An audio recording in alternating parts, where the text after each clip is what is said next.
I'm standing outside this beautiful green apartment. Well, why green? We'll tell you in a while. But before that, let me first introduce you to Mr. Nilanjan. Hi Nilanjan, welcome to our show. Hi. Nilanjan is the principal architect for Design Consortium, and he believes on the principle of designing green and the fact that going green is the way forward.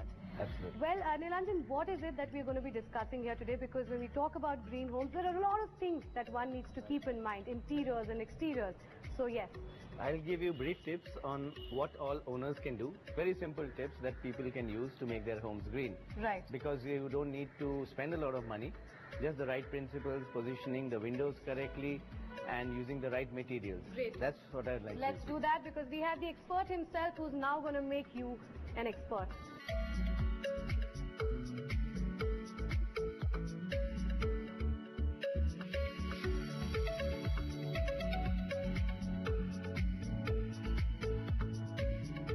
So we are finally inside this beautiful, beautiful house, and well, as you can see, we're at the terrace. Well, Nilanjan, I would want to know that, you know, when we talk about green homes, how important is it to sort of have a green terrace? See, the terrace is one of the most important components because all the heat incident from the sun falls on the terrace. Right. So we start with insulation of the terrace. This terrace that you see here is totally insulated from inside. So there's a layer of insulation.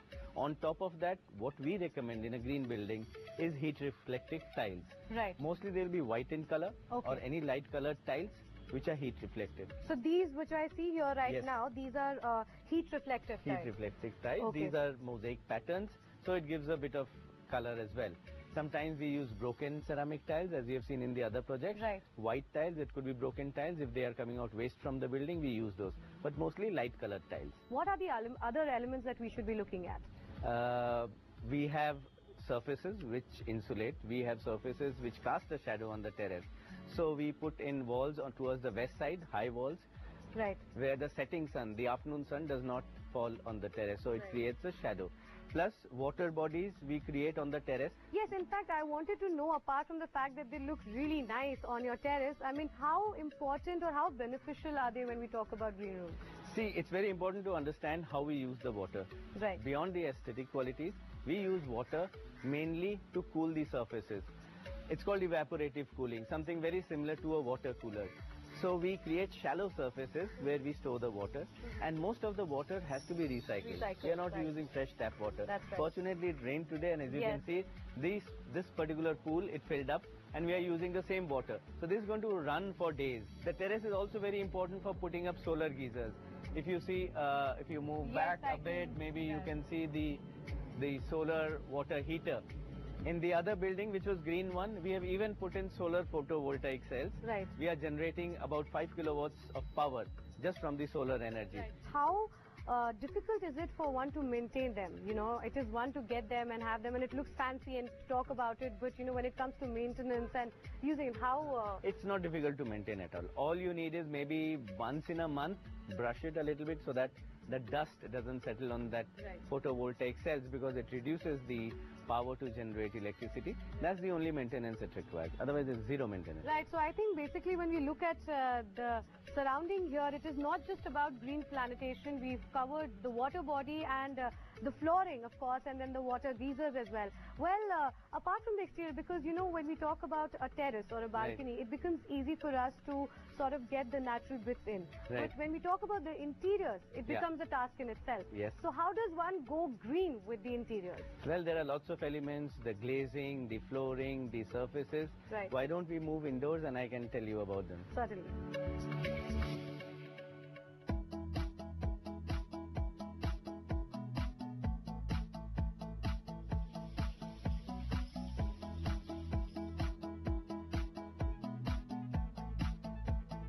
So, well, I can see, I think it's quite visible here that this definitely is a green room. There are a lot of elements that are present here.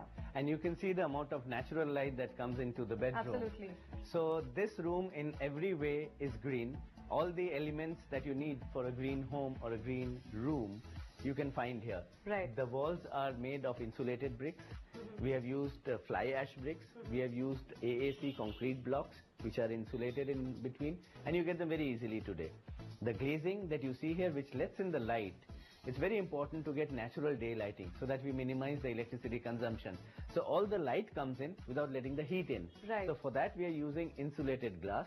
So it's 2 layers of glass with a vacuum in between. Right. So that allows the light to come in but not the heat. The lighting is purely on LED. Right.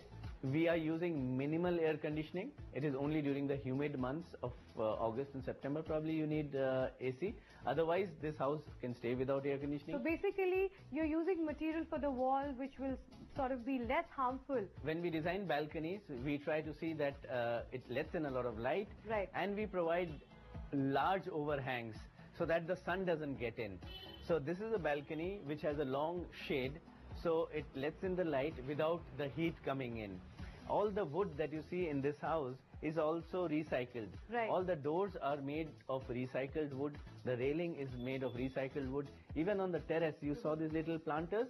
Right. We've used old pallets from Absolutely. containers and Yes. converted them into small planters. So Nilanjan, you know, these are houses which have obviously aesthetically been built in such a way that they are green homes. You know, the designing has been done, the make, the products that have been used, they are all green. But what if somebody who is already living in a space which may not be green or all that green and wants to go green and convert their house to a green home? What is it that they have to keep in mind?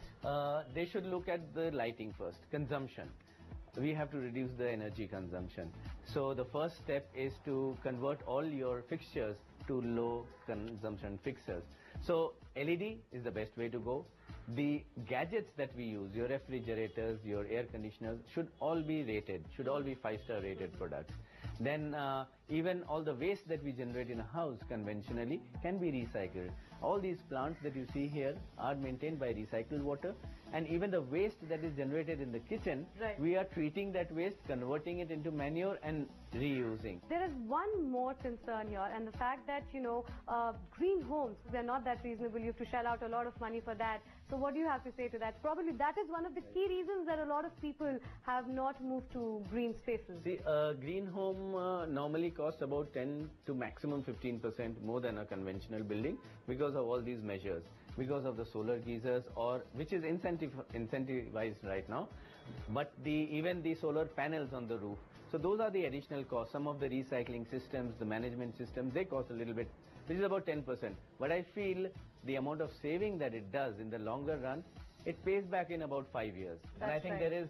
that's reason enough for everyone to go green. Definitely. So if you're looking at the longer run, you should definitely go green, because going green most certainly begins at home.